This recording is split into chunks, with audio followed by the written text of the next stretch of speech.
and intensity of extreme hydrological events, namely droughts and floods. Flooding is the worst type of natural disaster in the world, the deadliest type along with earthquakes.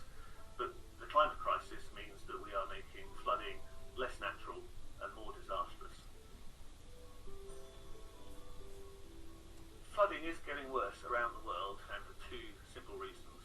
The first one is that the temperature of the air around the world is getting warmer, and warmer air can hold more water vapour. And what that means is that when it rains, more water is delivered in the same period of time, which makes it harder to drain away. So the rainfall is getting more intense. The second reason is to do with coastal flooding, and it's because of sea level rise. So global heating is raising the level of the ocean because we're melting ice caps and also expanding the volume of water. And that means that when cyclones and hurricanes blow in, the higher level of the sea gives it a higher starting point, and so it can reach further inland when it floods. So in those places all around the world where flooding is a problem, we're going to see it happening more frequently and more severely. Floods are complicated events because they depend not just on the weather but also the position on the ground, the position of infrastructure and so on. So it's quite difficult to precisely assess to the extent to which they are increasing. However, there are other ways of looking at it, and for example with the floods in Germany this summer, scientists did a quick analysis to work out how much more likely climate change has made those floods. And what they concluded was that it was up to 9 times more likely that those very severe floods had happened because of global heating. And probably the most important thing is being aware that you are in a flood risk area. And most national authorities have some way of doing that and often provide alerts which you can get linked into. But in terms of preventing floods, the most obvious way is building flood defences, often based on concrete, often based on tall walls. But there's a limit to those, both in terms of how much they cost, in terms of how much water we have to deal with, but also what people will put up with if you've gone to live by the sea or by a river. You don't want to end up living behind a concrete wall. There are more natural ways of dealing with floods, and this is usually about slowing the flow of the water, because that gives more time for the water to drain away. So, for example, planting trees on hillsides, which used to have them but don't anymore. And I've even seen people putting logs and branches and other things in rivers and streams, again, to try and slow that flow down. However, the big picture with flooding is that we need to get a grip on the climate crisis. That's what's making things worse, that's what's increasing the frequency and the intensity of the flooding that we're seeing around the world. And dealing with the climate crisis, first and foremost, means dealing with fossil fuels and stopping their burning by 2050. If we don't do that, we are going to see more flooding around the world, appalling damage, and we want to avoid that pretty much at all costs.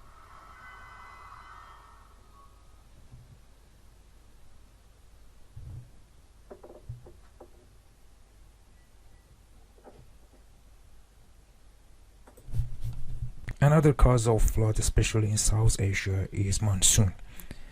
First, we need to know what the monsoon is. A monsoon is a seasonal change in the direction of the winds in a region. Monsoons are most often associated with the Indian Ocean. It almost always refers to the Asian monsoon, a large region extending from India to Southeast Asia, where monsoon conditions prevail. Generally, there are 2 types of monsoon that are called summer and winter monsoon. Some researchers recorded 2,000 instant fatalities in result of monsoonal flooding. Unpredictable nature of monsoonal rains is likely to increase in Bangladesh and China. Other researchers unveiled that Vietnam and Cambodia will remain on edge of flooding. Actually, the summer monsoon brings a humid climate and torrential rainfall to these areas. In August 2008, the eastern embankments of the Koshi Barrage collapsed several miles north of the Nepal-India border. The resulting flood wiped out miles of fertile farmland in Nepal, covering it with a thick layer of river sand, and affected around 50,000 Nepalese. It left 3 million people homeless in Bihar, India. Okay, let's talk about the role of scientific research on flooding issues. that one of them is the formulation of policies based on scientific research, which ensures better prospects of policy coverage and outcomes because it leads to effective policy development and evaluation processes. In the case of flood control and mitigation programs, the potential contribution of coherent and research-based policies are multiple. First, the investigation of flooding issues related to hydrometeorological and socioeconomic domains would present the potential challenges faced by the societies, institutions, and individuals, and their roles in coping with the hazards and the bottlenecks in the implementation or monitoring of the existing framework. In the case of flood control and mitigation programs, the potential contributions of coherent and research-based policies are multiple. First, the investigation of flood issues related to hydrometeorological and socioeconomic domains would present the potential challenges faced by the society, institutions, and individuals, and their roles in coping with the hazards and the bottlenecks in the implementation or monitoring of the existing framework. Second, this process greatly supports a sound and holistic approach to ex-ante flood risk mitigation before flood occurring, or ex-post disaster relief and recovery after flood occurring. The action to manage flooding includes a range of activities which to be performed and goals to be met. It can start a decade before the actual onset of the disaster, such as building flood control and the structures, immediately before the onset of the event, like evacuation or rescue, and even after the event, including recovery and restoration of infrastructure and food supply. Research efforts can offer systematic solutions to such complicated problems. It should be noted that many of the governments of developing countries implement only ad hoc measures to manage flooding events.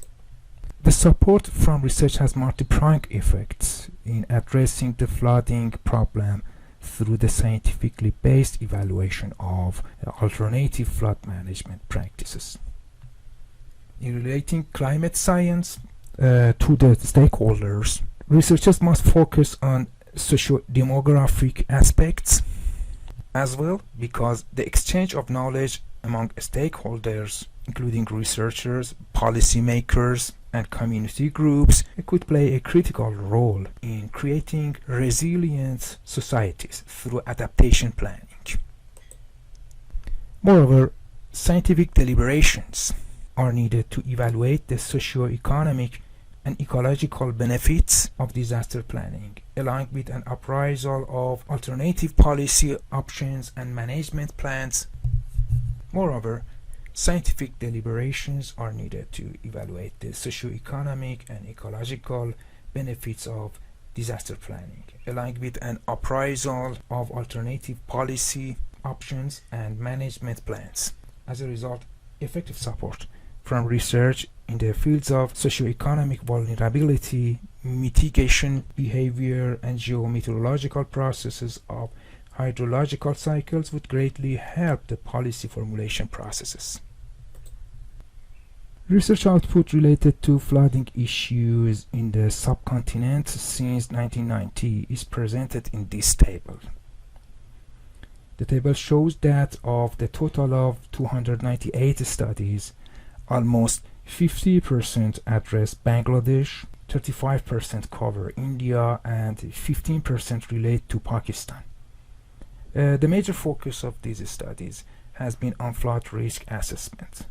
Around 115 studies, and on the hydrometeorological and geophysical processes involved in the flooding, 112 studies. The major focus of these studies has been on flood risk assessment, around 115 studies, and on the hydrometeorological and geophysical processes involved in the flooding, around 112 studies. Flood insurance, structural control, and integrated flood management remain the least examined aspects. This table depicts the tendency of the overall flood risk management system in the region.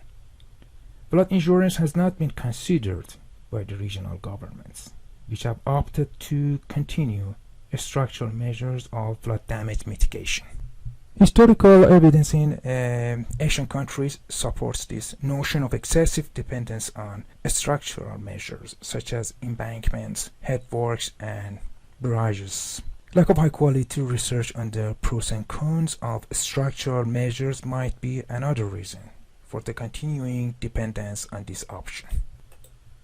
The shortcomings of scientific studies and the scope of flood insurance has caused a lag in the transmitting of real signals from flood-prone communities to insurance companies or governments, although there exists a potential to introduce this intervention in the region. Also, you can see in this table that the focus of the studies in Pakistan mainly remained on flood risk assessment, the socio-economic impacts of floods, or the hydrometeorological and geophysical aspects of flooding. The policy and planning spectrum remained underrepresented in research, which explains the ad hoc nature of policy formulation and planning process. In contrast, out of the 52 studies on flood policy and planning, nearly 60% of the studies focused on Bangladesh. Similarly, the focus of studies on flood risk communication is high in the case of Bangladesh. The three important sections of flood management strategies are flood reduction strategy, improving resistance against flood damage, and mitigation of flood impacts. During the next slides, we will talk about each one in the next slides. One strategy for flood reduction is hard engineering. Actually, hard engineering involves the building of entirely artificial structures using various materials such as rock, concrete, and steel to reduce or stop the impact of river processes. One way in which we manage rivers is to build huge concrete and steel structures called dams. These dams block rivers and cause the water carried by rivers to back up and flood the valley upstream of the dam. By building a dam, it allows engineers to control the flow of a river. This can, therefore, be used to prevent flooding during high rainfall periods. By regulating water flow, dams generally alter the frequency, duration, and timing of annual flooding events. A levee embankment is a structure that is usually earthen and that often runs parallel to the course of a river in its floodplain or along low-lying coastlines. The purpose of a levee is to keep the course of rivers from changing and to protect against flooding of the area adjoining the river or coast. Soft engineering is a contrasting approach. It involves managing a river using natural materials and mimicking natural processes to protect more vulnerable areas. One technique used is to encourage the growth of reed beds, which are allowed to flood and slow down river water. Another technique is known as floodplain